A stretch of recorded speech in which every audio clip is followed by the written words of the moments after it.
ከፍርሃት ይልቅ ማስተዋል ብዙ በመናገር ዓለምን ከማሳመን ይልቅ በዝምታ ውስጥ ችግሮችን ለመፍታት እየሄዱበት ያለው መንገድ የሰውየውን ብቻ ሳይሆን ያሳደጓቸውን አባታቸውን ብስለት የኢራንንም ታላቅነት የሚያሳይ ነው። ሰውየው ወደ አደባባይ የወጣ ነገር ስለሌላቸው ብዙ ነገር ስለሳቸው የሚገመቱ እንጂ ይሄ ነው የሚባል ነገራቸው አይታወቅም። ከአባታቸው ይልቅ ይበልጥ ጠንካራና ወግ አጥባቂ አቋም አላቸው። እንደ አባታቸው ኢራንን መምራት አይችሉም ቢባልም እርሳቸው ገጽታቸውን በወሬና በስማ በለው ከመገንባት ይልቅ ተገማች ባለመሆን ውስጥ እየኖሩ ብዙዎችን አስደምመዋል። የዓለም ሀያሉ ሀገር አሜሪካ ክንድ በበረታባቸውና ዓለም በራሱ ችግሮች በተወጠረበት በዚህ ጊዜ ከአቋማቸው ዝንፍ ሳይሉ በስክነት የስርዓት አልበኞችን መረብ በጣጥሰው ጠላቶቻቸውን ሳይቀር አርበድብደዋል።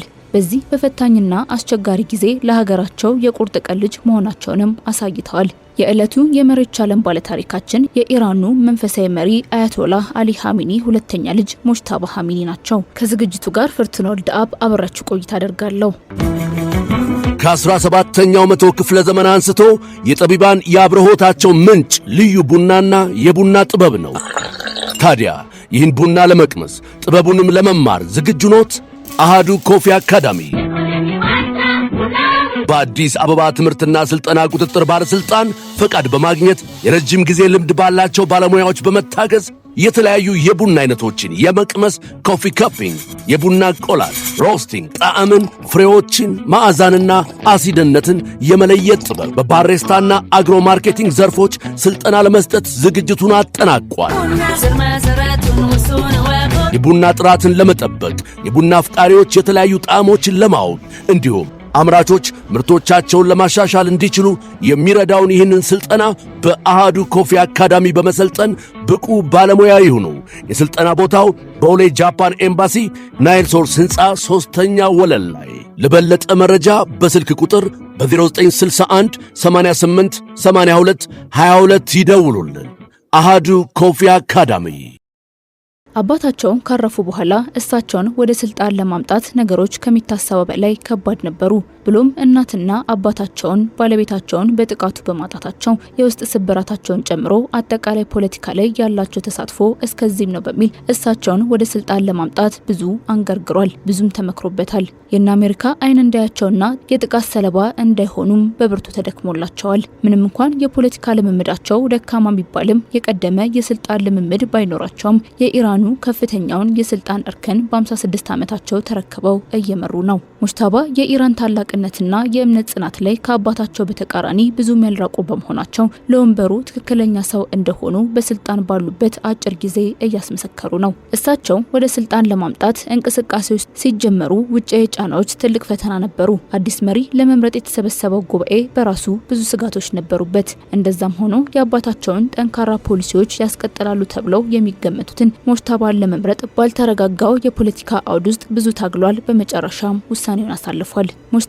በኢራን አመራር ውስጥ በመካከለኛ ደረጃ ላይ ያሉ ሃይማኖታዊ መሪ በመሆናቸው ጠቅላይ መሪ ሆነው ለመመረጥ ያላቸውን እድል ሊያደናቅፈው ይችላል የሚል ግምት ነበር። ጊዜና እድል ለማን እንደሚያቀኑ ሳይታወቅ የታሰቡ ቀርተው ያልታሰቡት ሰው ወደ ስልጣን መጡ።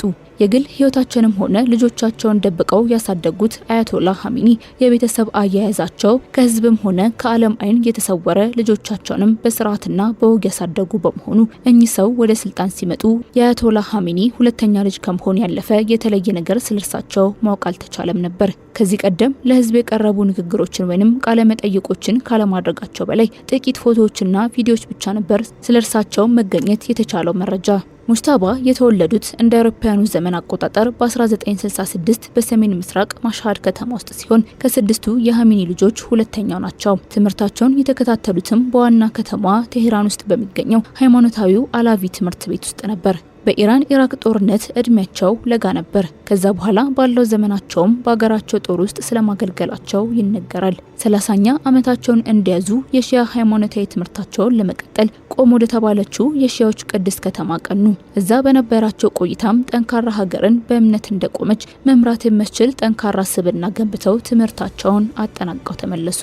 የሙጅተባ ስም ለመጀመሪያ ጊዜ ወደ ህዝብ ጎልቶ የደረሰው መሐሙድ አህመዲነጃድ በ2005 ፕሬዝዳንታዊ ምርጫ ባሸነፉበት ወቅት ነው። ለውጥ አራማጁ እጩ መህዲ ካሮቢ ለጠቅላይ መሪው አያቶላህ ሀሚኒ በጻፉት ግልጽ ደብዳቤ ልጃቸው ሙጅተባ በአብዮታዊ ዘብና ባሲጅ በሚባለው መንግስታዊ ሚሊሻ አማካኝነት አህመዲነጃድ እንዲያሸንፉ ለሃይማኖታዊ ቡድኖች ገንዘብ በመስጠት በድምጽ አሰጣጡ ላይ ጣልቃ ገብቷል ሲሉ የከሰሷቸው ወቅት ስማቸው ለአደባባይ በቃ። ከዛ በኋላ ባሉት 4 ዓመታት ራሳቸውን ከብዙ ነገር ደብቀው ውስጥ ለውስጥ ብዙ ነገር ሲሰሩ ቢቆዩም የዚህን ያህል ግን ስማቸው አይነሳም ነበር። ከ4 ዓመት በኋላ ግን ሙጅታባ ተመሳሳይ ክስ ገጠማቸው። የአህመዲነጃድ ዳግም መመረጥ በመላ አገሪቱ አረንጓዴ ንቅናቄ በመባል የሚታወቀውን ህዝባዊ ተቃውሞ ቀሰቀሰ። አንዳንድ ተቃዋሚዎች ሙጅታባ አባታቸውን በመተካት በኢራን ጠቅላይ መሪ ሆነው ሊተኩ ይችላል የሚለውን ሀሳብ የሚቃወሙ መፈክሮችን ማሰማት ጀመሩ።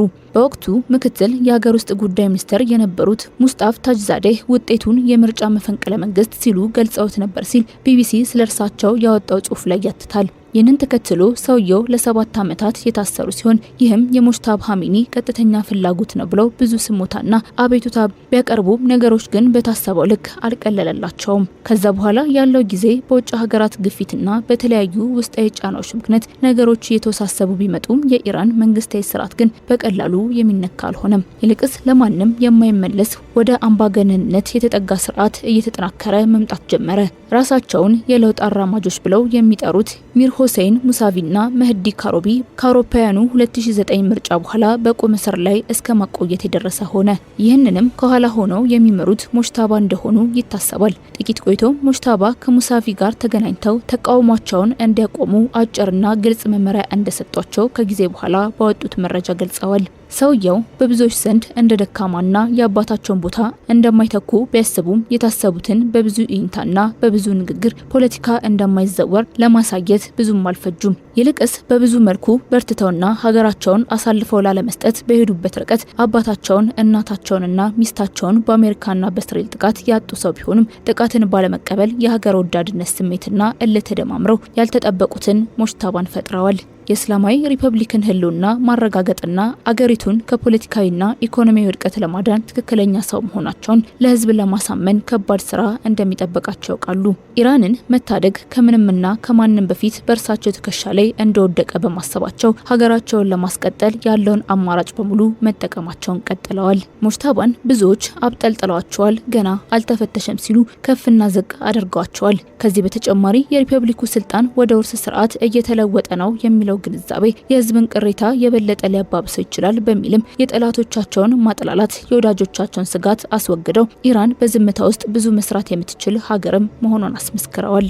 ትግላቸው ፍሬ አፍርቶ የተዘነጋቸውና በምናገባን ስሜት ገለል የተደረገችውን ኢራንን አሸናፊ አድርገው የሰላም ስምምነት እንዲፈረም እስከ ማድረግ ደርሰዋል። በዚህም አላበቁም። የተባበሩት አረብ ኤምሬትን አስገብረው ዓለምን በነዳጅ ዝውውር ፈትነው የሀያላኑን ማናለብኝነት አሸንፈው ሀገራቸውን ማስቀጠል የቻሉ መሪ ናቸው።